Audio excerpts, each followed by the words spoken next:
Hi, this is Paul. John Vervaeke and Elizabeth Oldfield had a conversation at the Unheard thingy, and one of the guys that came to the Estuary had tickets to the Unheard, and this thing happened like a day or two after I left the UK, which was a total bummer because I so would have loved to have been there for that. Even though coming up, obviously, in August 22 to 24, we have the Midwestuary Fellowship of the Spirit Conference. Well, I will be there with Jonathan Peugeot, John Vervaeke, Elizabeth Oldfield, Rod Dreer, and Cale Zeldin.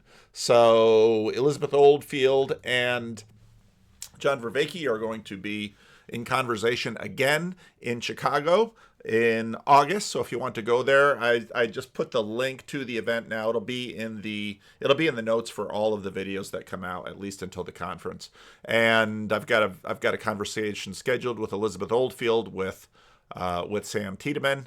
That will be doing a little bit earlier next month. So as we get towards August, there'll be more and more content sort of building up to that in this space. And, it's really interesting to think about, what is this space about? In many ways, what video was it? It was a conversation with John Vervaeke, where John, the meaning crisis, that idea, that language has really sort of spread, and you'll find it used in a lot of different spaces. And so kudos to John for sort of capturing that idea.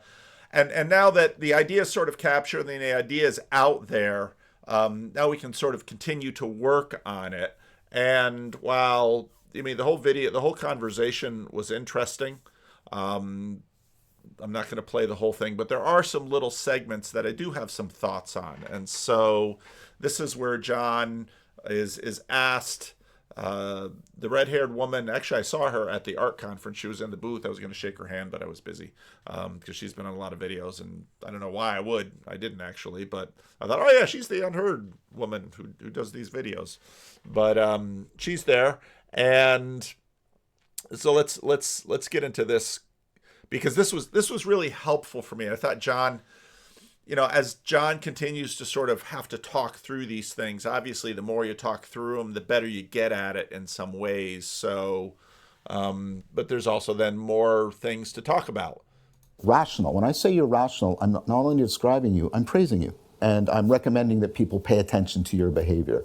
When I say of somebody their life is meaningful, I'm not just describing it. I'm praising their life, and And I thought that's a really good observation, because once he says, it's like, oh yeah, he's right. These words, they're normative. They have valence. recommending that other people consider it and correct themselves maybe in terms of it. So there's what, I'll use a philosophical term here, there's a normative dimension to meaning. Meaning is being held against some standard of how it can be better or worse. And what that immediate... And so if you listen to my rough draft for Sunday, which because of the title and the thumbnail did unusually well for my rough drafts that never tend to do that well. And I thought the sermon went quite well too. The sermon is on the church channel in the middle of the worship service. Later in the week, Chemo is going to clip it out and have it set on its own, and then I might share it. Because the sound is better, I'm sharing more of my sermons on my regular channel, because Rick and Jared have done such a good job in terms of improving the sound. And so actually, if you watch the worship service, the sound will be quite better and the video will be quite better. Rick's done an amazing job.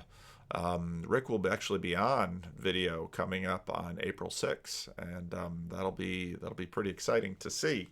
So a special day, Lord willing, April 6th. We'll have to hope Rick has all the cameras set up so James can maybe take over that day. So anyway, so yeah, there's this normative element, and when I was, again, one of the things that I'm sort of chewing on right now is I'm looking for the language to... I was asked at Sunday's Estuary meeting, James brought up into the Estuary meeting the Managerial world. And it's so funny because when someone brings in an idea from the videos, we've got these church people and they're like, Paul, you've been talking about this word Managerial, and all the church people are like, what's he talking about? What's he doing? And so then I had to explain to my church people what I meant by metagelical and why the word came up. And I made the point to them that, and this is very Peugeot-y important, until you can sort of name something, you can't really see it. You can't identify it. But once it's sort of named, then you can begin to identify it and begin to sort of figure out where it is and how it moves and how it impacts. You can figure out its meaning. But until you sort of capture something with a word, or at least begin to capture things with words, and then the words will over time hopefully improve, we'll get our optimal grip on those words. So I've been really working on the religion of, and I'm playing around with ideas of what to call it. I was thinking about ecumenical liberationism, but ecumenical is still too narrow. It's not metagelicalism, because metagelicalism is connected to evangelicalism. Shoot, I had an idea this morning and now I didn't write it down, or I didn't record it. See, that's why I make these videos, because at least if I record it, I reinforce it and I can remember it better. And doing this provokes ideas.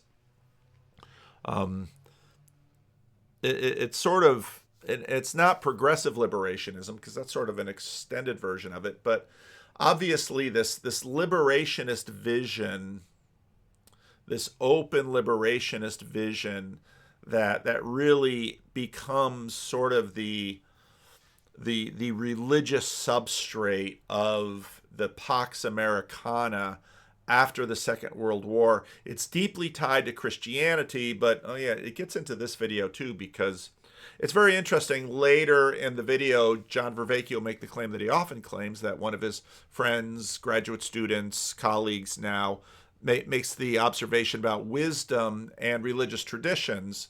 Yet at the beginning of the video, when he talks about the church that he grew up in, there wasn't any wisdom. So I've been doing a lot of thinking about sort of these unformed, massive religious spirits that have sort of infiltrated and really moved the world over the last 70 years. And how they relate to, let's say, the well-formed religion, and how they relate to wisdom. But John's observation here is really important, because these things are religious in the sense that part of the danger of using religion so much here is that you can sort of wear out a word too. But it's religious in that it has normativity, because what religion does is basically religion basically communicates what is highest, and religions are about how to get there. So the normative aspect of meaning is vitally important, because again, Jordan Peterson has been talking about sort of this voluntary sacrifice up, and religions are all about the up, because religions dictate what's up and what's down, what's heaven and what's hell, what's good and what's bad. And so meaning, I think, is deeply connected with normativity in terms of how to move up. Now this is obviously also deeply tied to human beings, because we are deeply sensitive creatures to things like status. And so up, we gauge relative to one another. Are we getting ahead or falling behind? And when we think about getting ahead and falling behind, we're thinking ahead both about individuals around us and about the herd.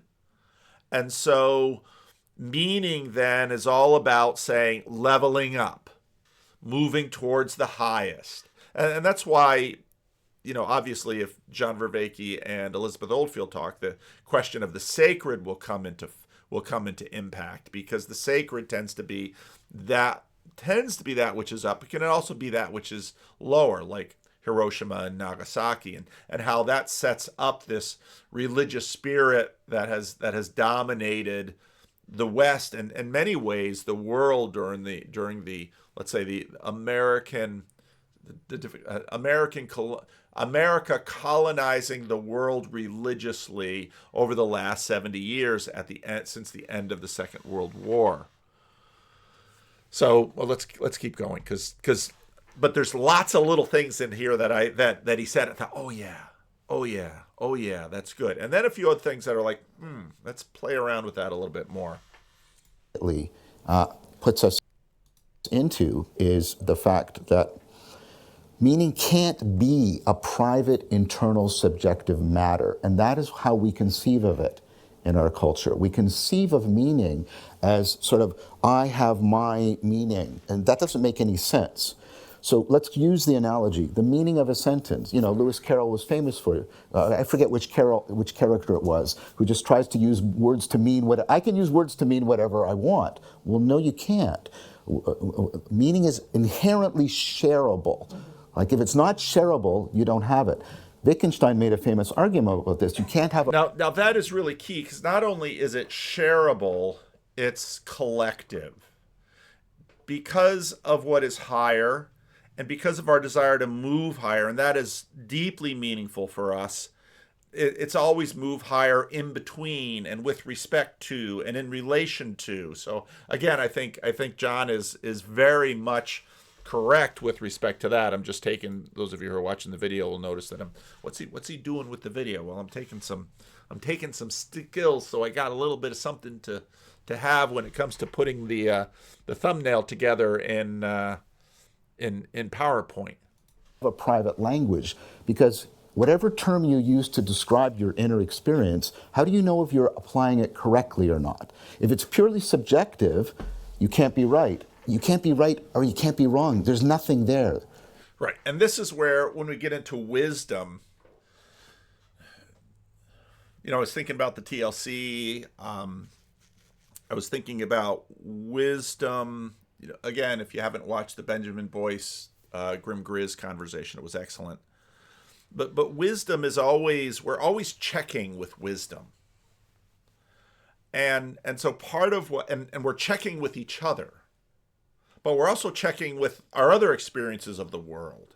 And I think to do it collectively and communally is so much more powerful for human beings, because we learn so much from each other, and language is so important. But it's, you know, it's all a fallible enterprise for us. But, you know, I was thinking about this in theological terms, where there's sort of general revelation and special revelation. We're always checking with all the different dimensionalities of general revelation. Is my life better? Do I feel more secure? Do I think things are on the right track? And you can hear this in our political discourse. That's the point. It has to be shareable. And we don't ask, is your life meaningful? And we list off my purposes and my trophies. Well, how much is your life shareable with others? How much is your meaning in life shareable with other people? We don't even think to ask that question. That would have been a fundamental question. So first, there's that aspect. And that shareability, as I mentioned, has normativity in it. That means we have an obligation to correction. We have to mutually correct each other, like we correct each other in the meaning of a term. That's right. And we correct each other in terms of behaviors. And we're always sort of enforcing and critiquing and criticizing. And I mean, humanity is all full of this. And you know, I talked to some people who are, let's say some people who are on the political left, and they're very upset, and they're very anxious, and they're very nervous. And, you know, it sort of reminds me of when I used to reflect on a lot of my own, let's call it Calvinism inside one's head, or a personal relationship with Jesus inside one's head, where you're always just sort of giving yourself points or demerits based on your performance in certain categories, or your knowledge, or all of this stuff. And that's why, again, religious communities are so potent, because there's more intentionality in a religious community. You can't use cat to mean an animal that loves you, something like that. It pretends to, but it doesn't really. Things like, that was a joke. Okay, right? We have to, and of course we argue about the meanings of terms precisely because we want to correct to a shared understanding that we have. Now, I want to take this and I want to connect it, because this is what I do. Connect it. Aaron Wren just did a video today called The Managerial Revolution in American Churches with Christopher Schlecht. And I thought there were a lot of dimensions. Just a 40-minute video. It's not that long of a conversation, but what they touched on, I thought, really touches on many of these issues too. We have, again, personalism replaced by systems. And I think the best way to articulate it is just to give examples. Yeah, please. In 1895, if you went to church, you went to church by walking or by a horse, probably. In 1920, if you went to church, you probably drove, and then you received a printed bulletin when you got there. Jonathan Edwards never received a printed bulletin or generated a printed bulletin at church. You've got the transportation environment has changed, the presence of printed bulletins, and then you might have activities that are teeming in the church that would not be just Sunday, but every day. Again, this is part of the transportation change that's going to take place. If you're going to church in 1870, you're going to meet up with people that you see on Sunday, and you're not going to have churchly engagement until the next Sunday. You might have engagement with those people in the coming and going in their work environment, that sort of thing, moving about town, but church is a one-day-a-week activity versus church having something every day going on in the church building. And then we have Sunday schools. Sunday schools become much more systematized and graded, where you're actually, rather than dealing with whatever the pastor tells you in Sunday school, you're working with materials that are published by a centralized publishing house, such that every 10-year-old across the Methodist Church is learning the same thing. So hopefully that gives you some indication of these things that we take for granted today that are a product of administration that didn't used to be there. So part of what you see is that in these subtle ways, the church has changed in terms of how we relate to one another. It's mediated. It's mediated by the bulletin. It's mediated by the books. It's mediated. One of the things that I've talked about in Christian Reformed church history, I talked about H.J. Kuyper and the rise of the banner and this transformation that happens in the Christian Reformed church just before the Second World War, where now suddenly everything becomes mediated in different ways, whereas before it had been much more face to face. And those differences are going to be meaningful. What that means is we want to share it, and we have to correct each other in it, which means there's an aspirational dimension to meaning. Like, if you're not striving with other people in mutual correction and mutual relationship to get more meaning in life, I would argue you don't actually have meaning in life. Mm-hmm. You have something else. So why do you stop? Now, I think a lot of this happens in our imagination. It's imaginal. Sometimes it's imaginary. But what really struck me is that I thought this point was tremendously important. Meaning is collective, meaning is aspirational, but what was really interesting, if you, let's say, combine what Aaron Wren is talking about here and a little bit later in this video, where John is asked very specifically, what are your practices? Okay, here's that section. So what do I practice? I practice every day. I do 3 forms of Tai Chi Chuan. I do each one and Jan Zheng with that. I then do pranayama practices, and then I do an integration of something like Vipassana meditation and contemplative practices drawn either from the Buddhist tradition or the Neoplatonic tradition. I often complement that with Lectio Divina, which is a way of reading a text in a sacred fashion. And then I also do certain imaginal practices, inner dialogue practices to bring on the Socratic tradition.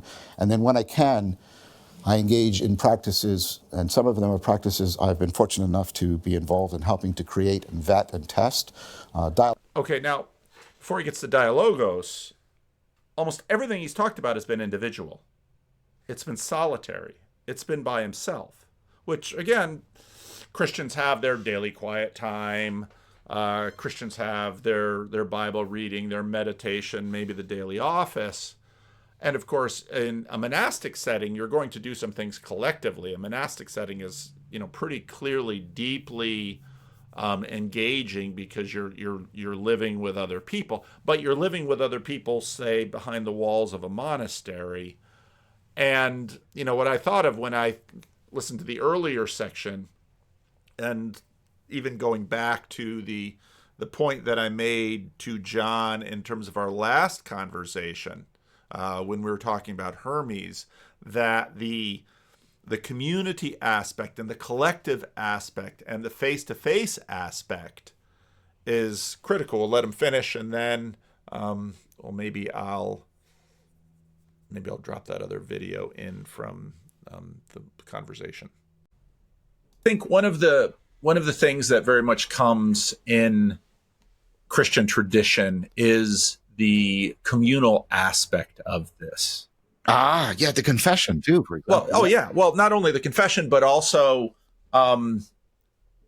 it was really fun that Lerman picked, let's say, the Vineyard Church to join, took American Pentecostal churches, because especially in Protestant churches, of course, because you have this narrowing. I mean, it's going to be Jesus and the Holy Spirit, and it's sort of the saints are sort of pushed to the side, and it's sort of narrowed in that way.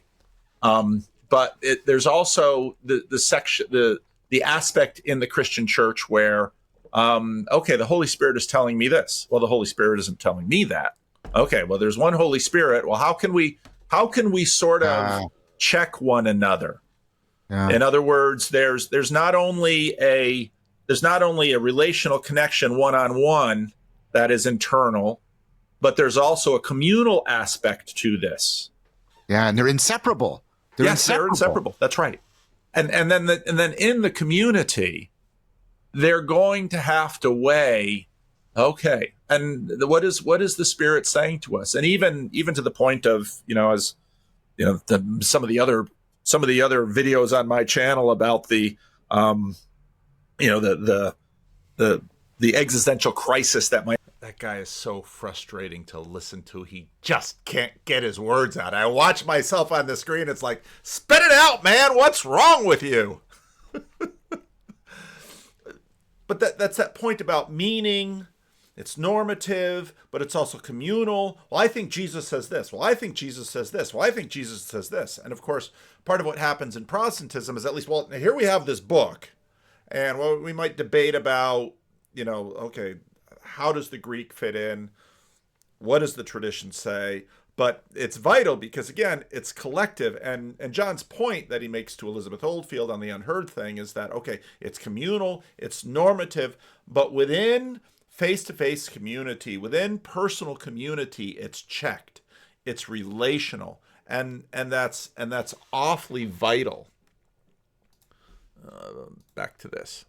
Dialogical practices with other people that are designed to transform conversation back into the kind of thing you see happening around Socrates, where the conversation is not one of just giving information or exchanging. You've all had these conversations, right, where the conversation takes on a life of its own, and everybody gets to a place they didn't expect to get to, and they know you, and you couldn't have got there on your own.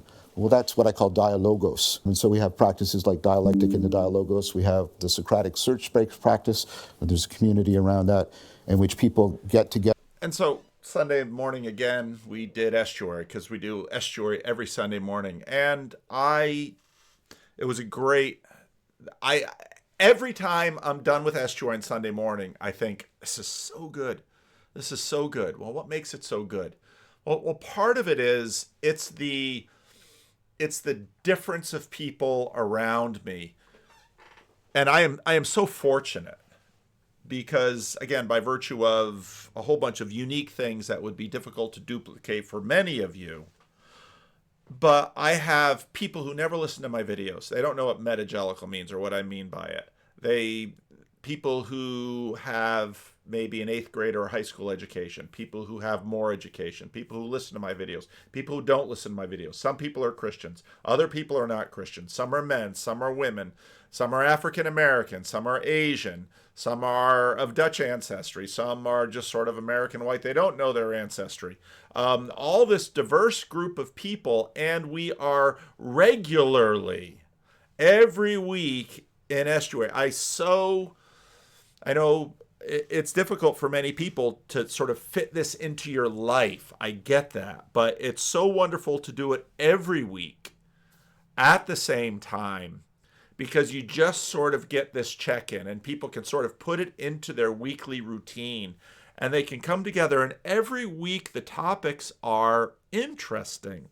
They're different. It is such a rich thing. And then, of course, after that, we have Do Estuary at 9 o'clock. Then we have our worship service at 11 o'clock. And, of course, the worship service is rich.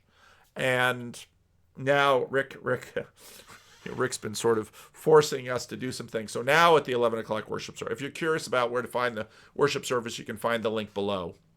To the Living Stones YouTube channel. We live stream every Sunday morning, but Rick was like, we can't hear the prayer requests on the stream. And so now Reggie is running around with a microphone.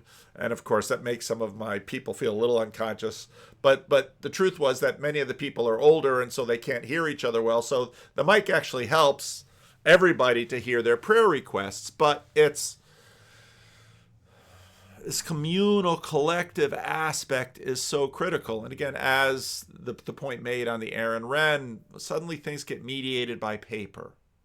And then now we have things mediated by the internet. And actually, the topic of conversation that I'm going to be discussing with Elizabeth Oldfield and Sam Tiedemann is this question of mediation over YouTube.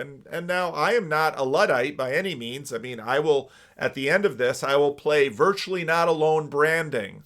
And when, maybe I'll play a little bit. Well, let's finish here, and because a few more points to make, and then I'll maybe play some of the Benjamin Boyce Grim Grizz conversation. And there's a way of doing Socratic questioning in which you learn how to convert a personal problem that you hold to yourself, and you try and get it into a shareable existential dilemma. And then, but part of what we're struggling with is, and I sense this on YouTube, and why I really like at least what's happening in the corner, because as actually the woman, I should probably learn her name. I just always think of her as the red-haired woman from Unheard. As the red-haired woman from Unheard notes, Elizabeth Oldfield and John Vervaeke, these are really exceptional people. They're both extremely intelligent. They're extremely articulate. They're very well educated.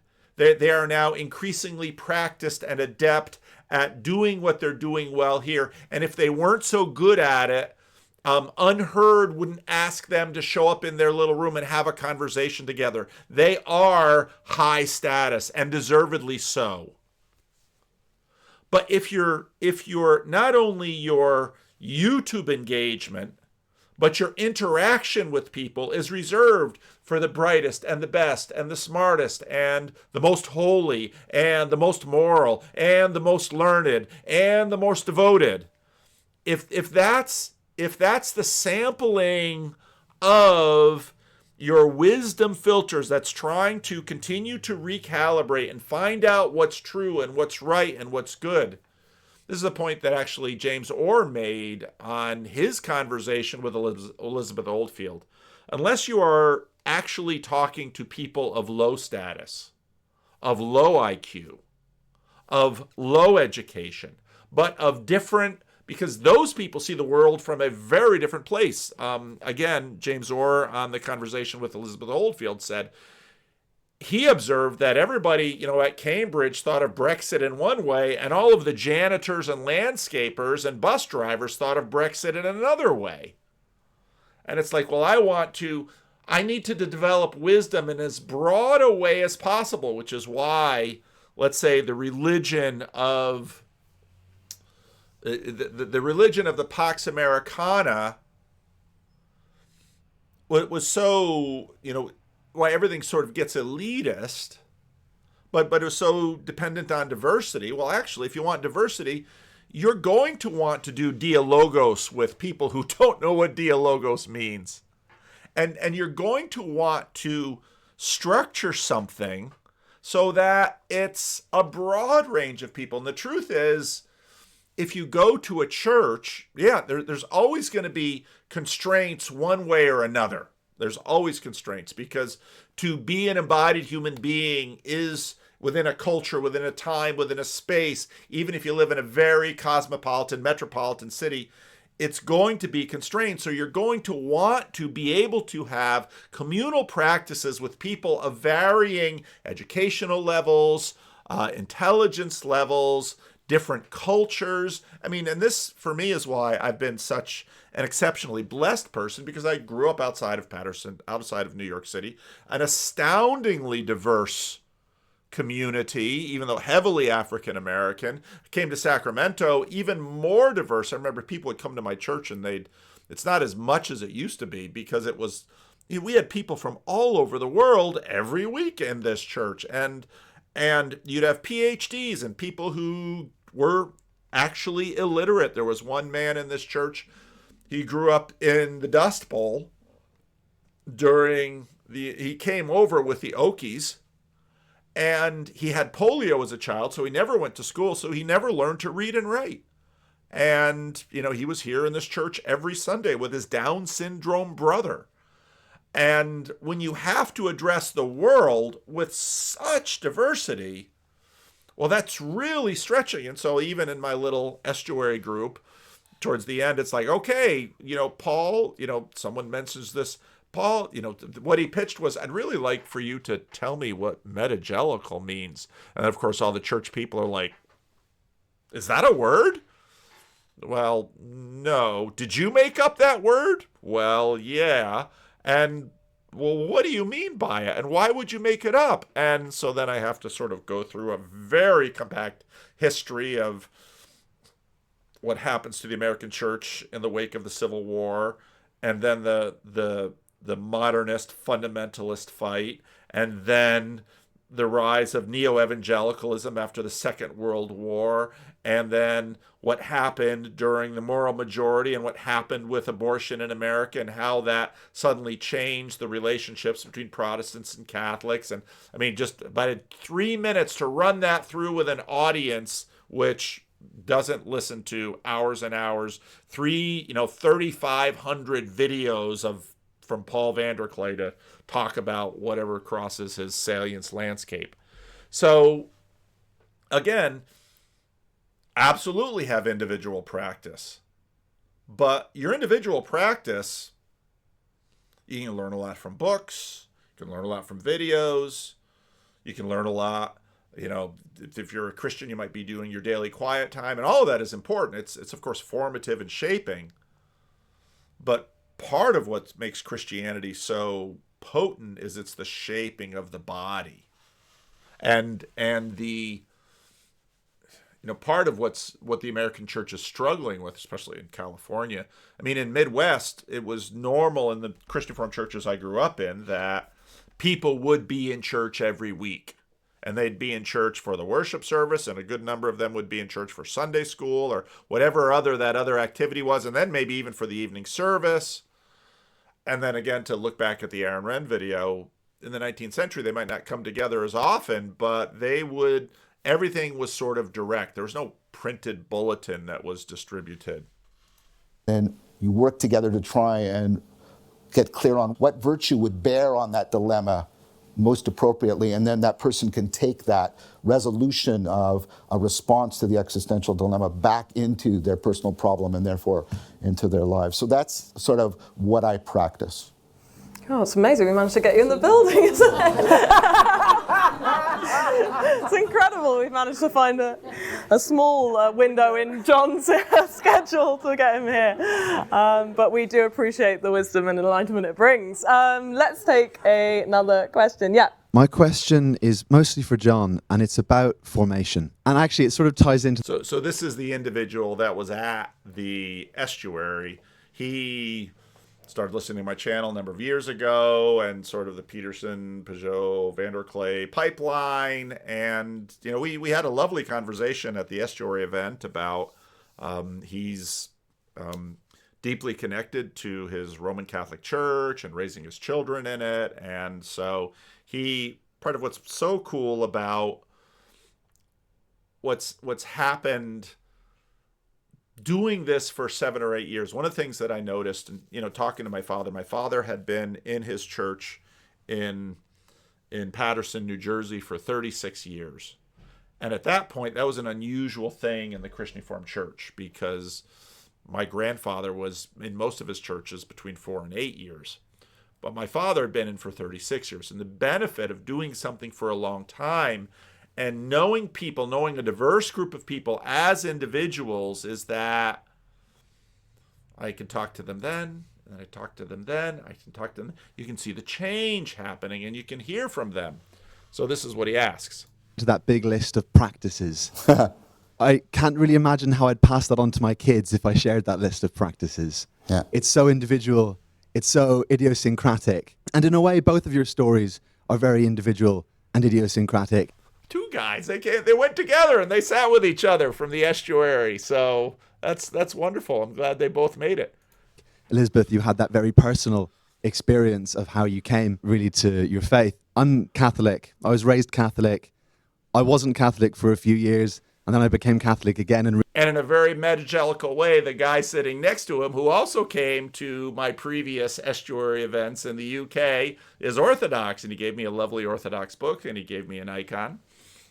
Realized I'd been Catholic the whole time, because in a sense, no matter what I do, and even if I propositionally at some point stop believing what the Catholic Church teaches, in some real sense, I'll still be a Catholic down to my core, because it's what I was raised in.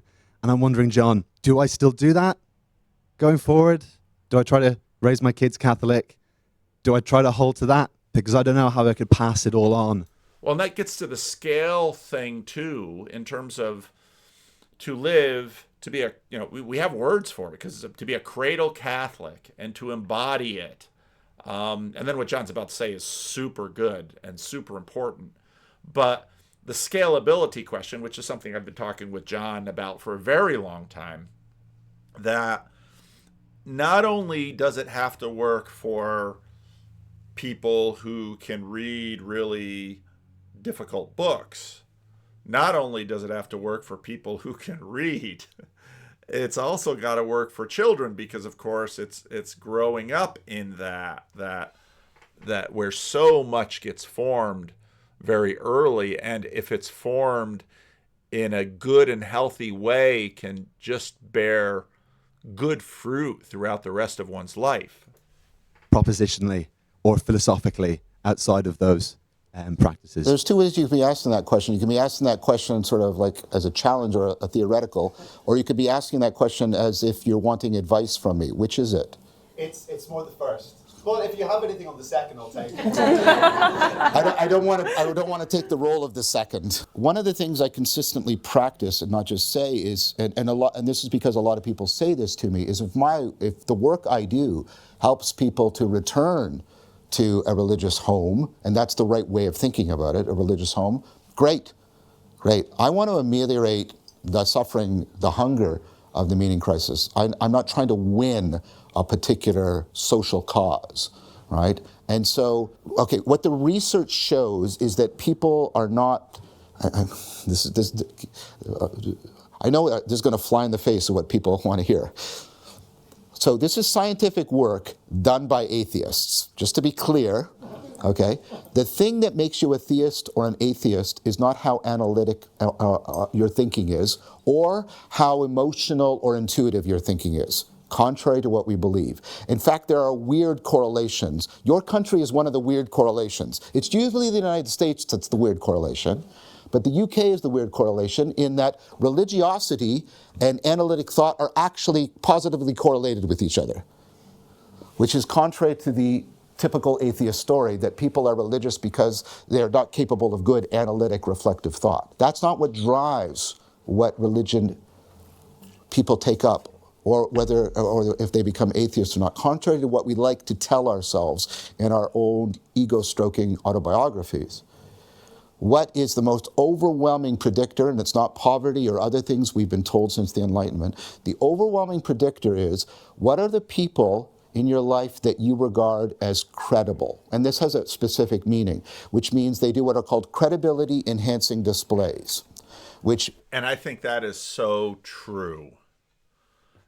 And that gets into the whole wisdom thing, because, well, let me let him finish. Is the following. They do something that you don't understand, but because you trust them and you've seen their wisdom, you are willing to imitate them to see if they can open your eyes to something. And before you think that's stupid, that's how kids work. Because that's our biggest advantage over chimps, is we trust our adults way more. And that's how come we're capable of culture. So what? And that's why, so you've got the normativity, you've got the collective, and this is why if you were raised... I remember Christian Smith years ago, the book that I've mentioned on and on and on, oftentimes in this channel, Soul Searching, where he did in-depth, as a sociologist, he did in-depth studies of, the book is now a couple decades old maybe, but he did in-depth studies of American youth, asked them about religion, morality, etc., etc. By and large, what American youth thought was that, well, morality is self-evident, which of course is like, well, that's American. But the second thing was, most of them thought that it was self-evident and they received it from their parents. Now, again, if your parents' choices prove disastrous, I've been watching that series on HBO about the Lakers, the winning something or other. And, you know, so many of the people are dealing with, a la psychology, they're dealing with the traumas of their childhood. If your parents prove to be credible, faithful, loyal, and now if your parents were esteemed, it's this package that we sort of dead reckon with, and we absorb the morality. I mean, this is all about wisdom. And so, you know, part of what I think, you know, I didn't wind up planning this in the corner, but, you know, part of what I do is I take clips from high status people, and of course, in a very Girardian way, we sort of borrow our desires from one another, and when everybody's looking, we all look where everyone else looks. And we esteem them together. It's a very collective and communal thing, which of course makes cultural differences so telling and contextual differences so telling. But this, of course, is how wisdom is. And it happens over very long periods of time. And so, obviously, for John's story, given the religious community that he was raised in, things broke down for him. He had experienced trauma young. He went out into broader circles, and those broader circles didn't necessarily esteem the tighter circles, and that, of course, comes in with the trauma. And this, of course, works in varying different ways for people. Let's say you were raised in a very close-knit religious context, and there wasn't trauma, and it was very wholesome and healing. And then you go out to the big bad world, and you discover that everybody thinks your tribe that you grew up in, religiously or culturally or politically, are a bunch of jerks and evil people. Well, either you can sort of have a transformation where that gets broken, but that's going to be traumatic, that's domicide, or you can just retreat to your home and sort of put up high walls and say, no, it's us against the world. And all of these are powerful, powerful dynamics, and you see them happen all the time. But it really, you know, what John said earlier in terms of meaning being normative, meaning being collective, and when we talk about status, and we talk about sort of we're always checking with our wisdom. Well, he did this. So, you know, everybody looks at, let's say, Warren Buffett, because Warren Buffett is a wealthy man because he was always able to predict the stock market. So people look for wisdom there, and they look for wisdom from their parents if their relationship and history with their parents went well, or they look for or with their clergy. They go to, I mean, Jordan Hall goes into this community in North Carolina and says, this feels wholesome. And it's the aggregation of a whole bunch of signals. And then a hurricane hits, and now suddenly his intuition about wholesomeness and goodness is tested, but they rise to the occasion and they respond to it well. And it's all those kinds of things that we sort of weave together wisdom, and we're constantly do it. Again, we started doing it as little children, and as we grow and grow and grow, we continue to do it. And of course, when there's domicide or when something else happens, we have to undergo a transformation, and we sort of switch. We have a religious conversion or identity. You know, you see this with people pursuing sobriety, and so we're just always piecing this together. And I think part of what sort of made the corner happen, both in terms of the Randos videos that I started, and then watching that continue to develop, it's all of this fine knitting together. So Christian Baxter and Ethan, I don't quite know how to say his name, Cahy. I should listen to what Christian says. The conversation, that theological and life-changing events had defined life before entering into and digitally embodying the conversation that continues to persist here in this little corner of the internet. I commented on the PVK video, and Ethan engaged me there, and we shared a brief exchange. Later that day, I got this over, said, yes, we should talk. Subscribe, keep the conversation. We're going to do so. Has shared his conversation with, also started a link to connect after here and get stuffy. This is Christian Play. I get Ethan coffee. Oh, it's cough. Oh, okay. Oh, that makes sense. But it's a great Randos conversation, and so he's the Bible. I just find it the most mysterious book. I think that it is, for all of the things that you can say about how the Bible is written, or who wrote this, or this chapter shouldn't be there, like whatever's going on, however it ended up as the Bible, there's a certain like brilliance to this literary design that functions across an entire library of books.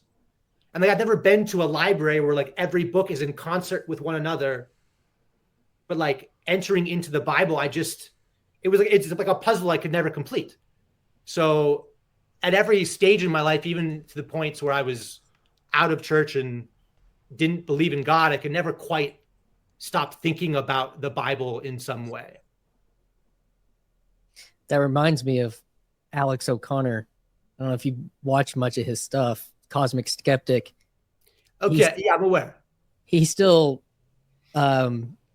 he's influenced the stuff. What were you doing? Who did you kind of become from home? Sure.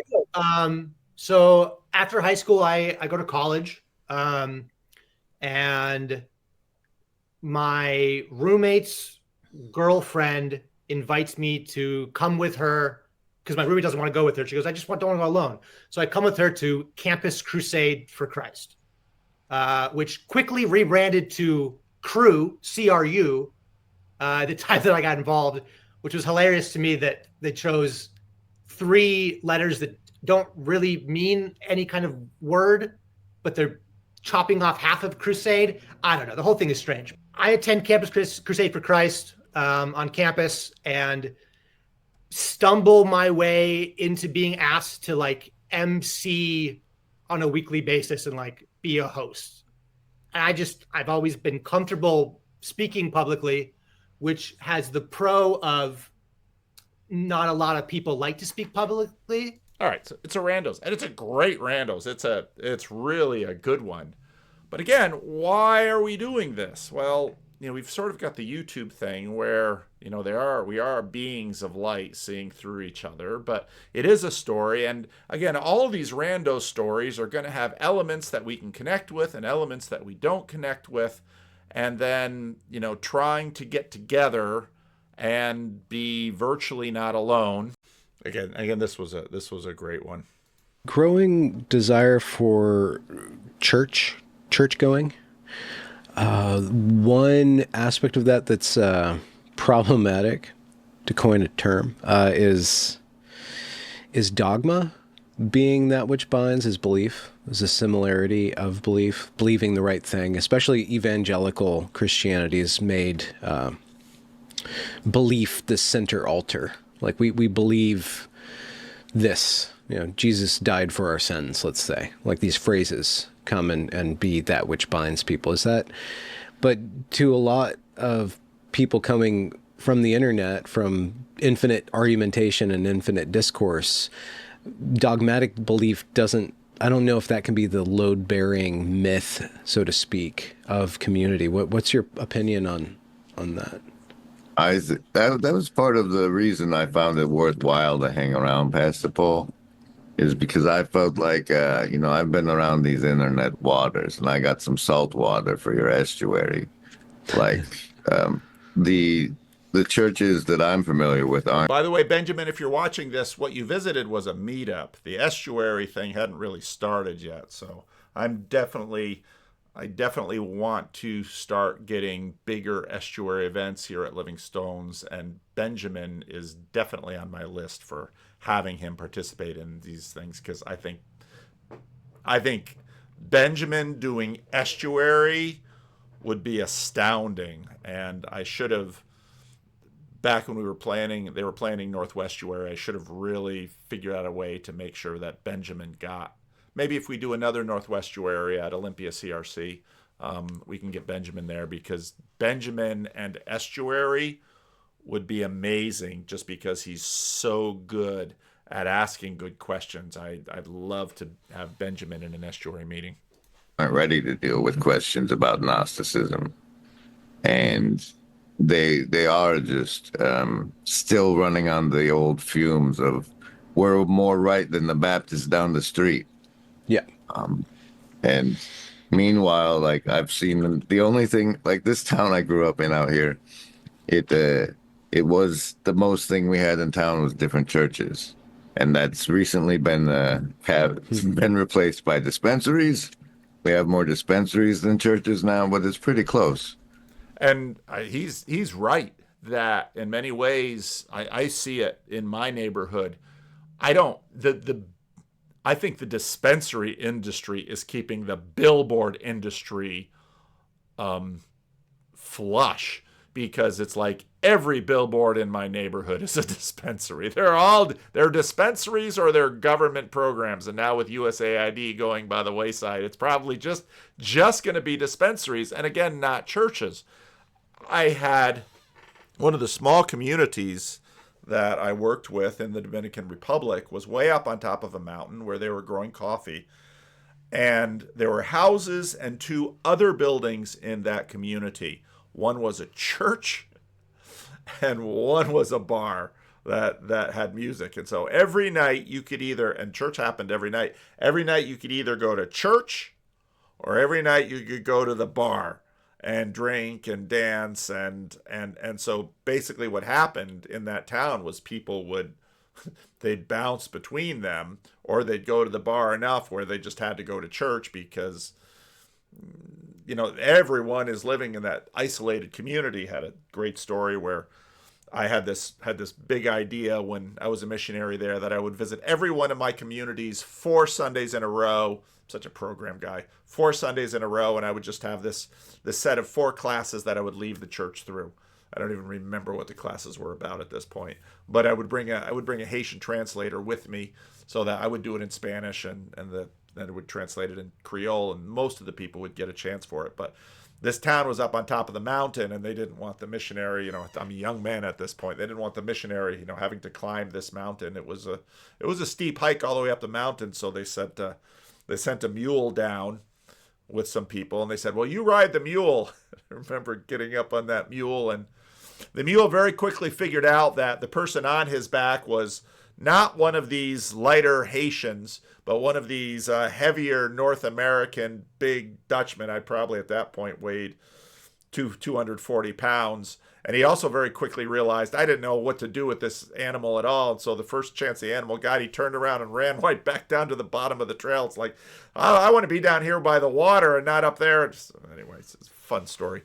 But, part of what, in Grimm, this wasn't the piece of church he talked about. He said, I've been to church a few times. And so Grimm has been, okay, well, we're going to use the internet and we're going to be virtually not alone. And when he tries to explain what his channel is like, and I know a lot of people don't get Grimm's channel. Why does he do what he do? Why all the branding? Why all this? But if you look in the chat here, it is virtually not alone, and we do play together. And he must have just did the. Here's his. He's riffing on the Eric Weinstein Arc Talk. Immediately. In Italy, for 30 years under the Borgias, they had warfare, terror, murder, and bloodshed. 500 years of brotherly love, and they came up with. Anyone want one? Hey, Graham, I'm not in the room, right? What room? I want to cast. Okay, so for those of you who have never been there, for those of you who have never played, I've been explaining all sorts of people online. Now I should explain to most of you normies what goes on here. Just keep an eye over here in the hive mind. You got Orthodox Boomer Grandma, you got Afriel Pilotson, you got Matthew Parlato, you've got Ups, you've got McMo, you've got Shoulder Surf, you've got all of these very well-known people in the corner. Here we go. This is a ritual. Magic missile. The room where he's casting all these spells from. He hasn't cast anything yet. I am, though, if you'd listen. I'm casting magic missile. Why are you casting magic missile? There's nothing to attack here. I'm attacking the darkness. See all the magic missiles? Just tiny little things to not be alone, to have Grizz recognize you in the hive mind, to have all of these little games that we play with all of the little things but again, Grim Grizz is a cautionary tale about wasting too much of your life on the junk food of game meaning, because video games are basically a way that we sort of hijack a bunch of this circuitry.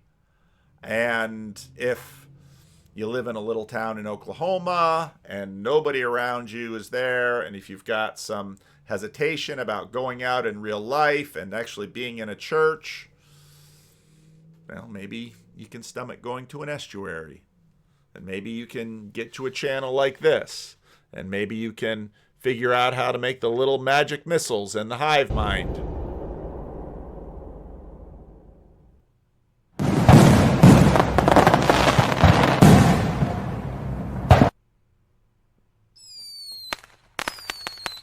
And maybe Grizz will use the StreamYard thing to highlight your participation in the hive mind.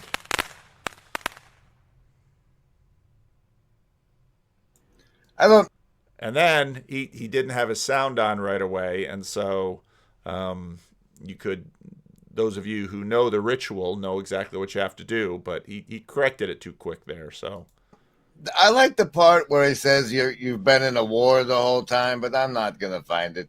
It's a war for your attention and your mind, and I'm gonna swing it back over to this talk with these two, and off we go. All right, that should be enough for this video. Links are below. And if you've never been to Grim Grizz's, and if you need a community where you can at least relate this way, find your way over there. Estuary 2025, August 22nd through the 24th in Elmhurst, Illinois. A weekend you won't want to miss, with special guests Kale Zeldin, Paul Vanderclay, Rod Dreer, Elizabeth Oldfield, John Vervaeke, and Jonathan Pajot. Estuary 2025, the fellowship of the Spirit. Stay tuned for more details. Visit us at midwestuary.com for ongoing updates. Still I have it. There are moments I conveniently forget that I'm a 40-year-old man. The last vestiges of a ghost long dead. The ghost with the Messiah complex. A Messiah too lazy to rise or ascend. Happily hurt and hard. A hanger-on or haunting of a time past. A heroic dream of the harrowing of hell. Failure to launch. Cling to a life vest. Treading in spells that linger and last. Mom and Dad, righteous and mad, daydreamers with ghosts of their own. My memory of them stoic, looking with aims to pretend. Always on the brink of somewhere. Each a child dancing on the fence. On down the river. Dreamt in the sunshine. Saturday morning cartoons, the only Sabbath I knew. A disciple of Jim Henson and John Hughes. Worship in cathedrals where the Toys R Us. Baptized in ball pits. A clown served the sacrament we eat. More Pepsi and Pizza Hut. Say please. Say cheese. Between Kurt Cobain, a scrambled cable screen, towers tumbling, Super Bowls, and reality TV, the ghost is constitutionally unwilling and intrinsically unable to see and be seen, searching madly for attention to seek. But you could be anything. Never say never. If you've got nothing nice to say, don't say nothing, ever. Don't talk to strangers, see what I say, just do it. You don't listen very well, do you? You don't do very well, do you? You're not looking too good, are you? Keep up. Appearances aren't what they seem. Will you ever grow up? You look like you're stuck. I think you took too much. Echoes the ghost within the host who prays the dead bury their dead and stay buried.